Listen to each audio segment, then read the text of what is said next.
You can actually condition the brain and body into a different state of being.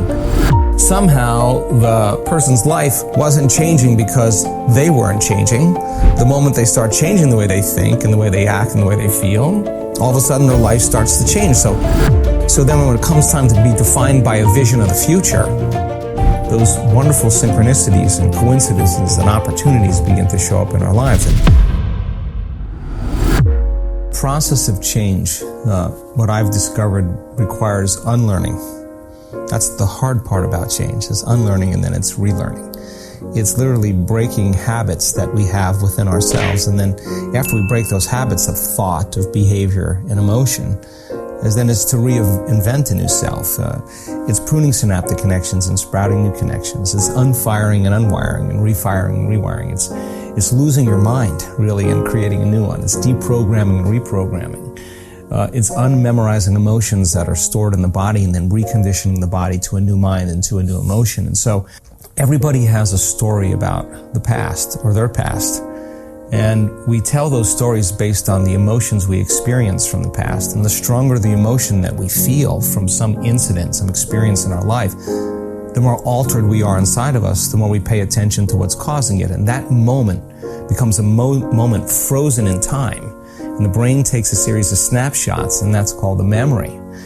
So then we think neurologically within the circuits of our own personal subjective experience of that reality based on the feeling that we get from the experience. I think the problem is that most people don't know that when they think about the event, they're producing the same changes chemically in their brain and body as if the event was occurring. So you review the event 50 to 100 times in one day, and it takes the thought and the feeling, the images and the emotions, the stimulus and response that starts the conditioning process of the body actually living in the past. Now the challenge is the firing and wiring of that memory may not be the truth, but it's the truth for you. And the emotions then become the boundary of what feels familiar and what feels known. And so a person can actually live a healthy life and go on with their life a whole way in spite of the trauma.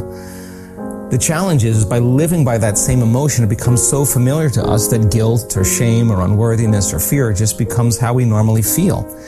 And so those feelings tend to drive our thoughts, right? And if you can't think greater than how you feel, and feelings and emotions are the record of the past, then for the most part, you're thinking in the past. And if how you think and how you feel creates your state of being, well, your entire state of being is in the past. Now, the challenge is that the body is so objective. It doesn't know the difference between the event that created the trauma 15, 30, 40, 50, 60 years ago and the chemistry, the emotion that you're creating by thought alone. The body's believing it's living in the same past experience.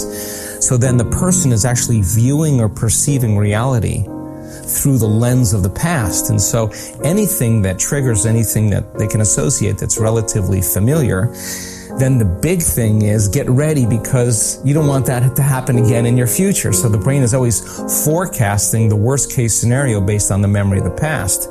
And now the brain is actually coming up with that worst case scenario because if you prepare for the worst, there's better chances of surviving whatever that trauma is going to be again. So the challenge is that we start out of the infinite potentials in the quantum field. We're selecting really one of the worst outcomes we could possibly imagine, embellishing that outcome, and then emotionally embracing that future before it happens in the anticipation of the event. And now we're taking that thought and the feeling, the image and the emotion, the stimulus and response, and we're conditioning the body and the brain into looking like that future event has already occurred. And the stronger the emotion we feel from whatever we're imagining, the more we pay attention to what we're imagining. And we're embossing that circuitry further in the brain, and we're emotionally conditioning the body more into that emotional state. So if the familiar past in the conditioning process is the known, and the predictable or anticipated future is the known, there's only one place where the unknown exists, and that's the sweet spot of that present moment. Now, the person can live a normal life feeling those emotions and being successful and having relationships and all that stuff until it comes time where they get a diagnosis. Or it comes time where they go bankrupt, or there comes time where they are ending a relationship, or something goes wrong where they want to create a new career or a new life. And now all of a sudden they come right up against their past. Why? Because that's what's been defining them all along. And all I'm asking them to do is stop telling the story of your past and start telling the story of your future. Stop believing in your past, real or imagined, and start believing in your future. Stop romancing the past, and let's start romancing a future. So the unlearning process then, 95% of who we are is a set of memorized behaviors, automatic emotional responses, unconscious habits, hardwired attitudes, beliefs, and perceptions that are automatic like a computer program. So if we're in a program, then we're unconscious.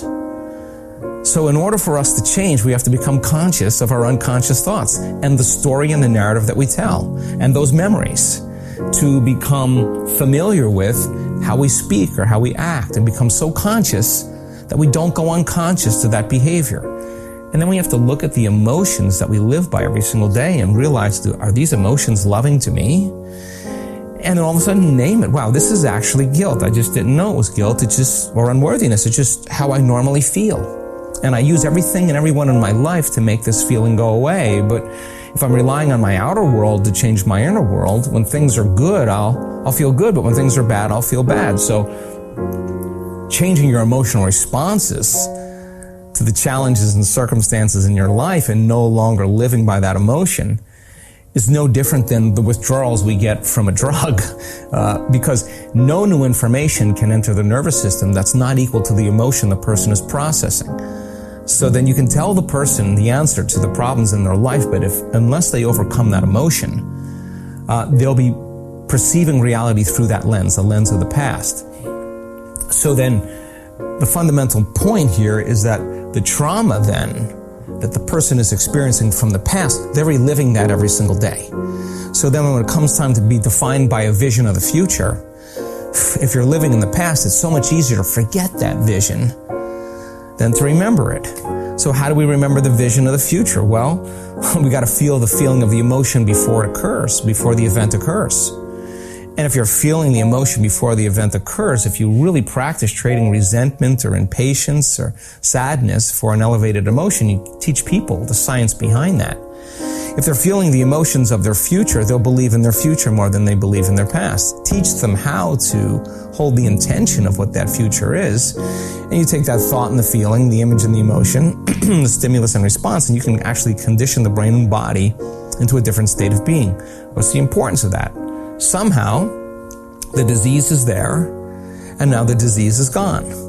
Somehow, the person's life wasn't changing because they weren't changing. The moment they start changing the way they think and the way they act and the way they feel, all of a sudden their life starts to change. So what's the importance of that? Well, if you're doing the work and you're seeing your life changing, you're going to want to do more of it. So you become a work in progress. So then you're always looking for the blind spots. It's no longer about your healing. You're not asking the question, why am I not healing? The real question is, what do I have to change about myself in order to heal? Now it becomes very practical for the person. So the unlearning process is one of the hard parts because you've got to light a match in a dark place. And if you're conscious, that means you're no longer unconscious. And if you're conscious and you're no longer unconscious, you're no longer in the program. So we begin to objectify or object ourselves. So how many times do we have to forget until we stop forgetting and start remembering? That's the moment of change. How many times do we have to go unconscious till we stop going unconscious and start staying conscious? That's the moment of change. And God, we get numerous opportunities in life. Every day is one lifetime. And if you just decided before you started your day who you no longer wanted to be in thought, behavior, and emotion, just remember that. Stay conscious of it. And who you do want to be. And think about the thoughts you do want to think. Rehearse how you're going to behave in your life with your family, with your kids, at work, on the Zoom call. And think about what emotions do I want to live by as if my future has already happened. So the cool thing about that is if you're feeling the emotions of your future before it happens, you're no longer looking for it. You're only looking for it when you're feeling the other emotions. When you feel those emotions before it happens, somehow those wonderful synchronicities and coincidences and opportunities begin to show up in our lives. And that proves to us we're the creators of our lives.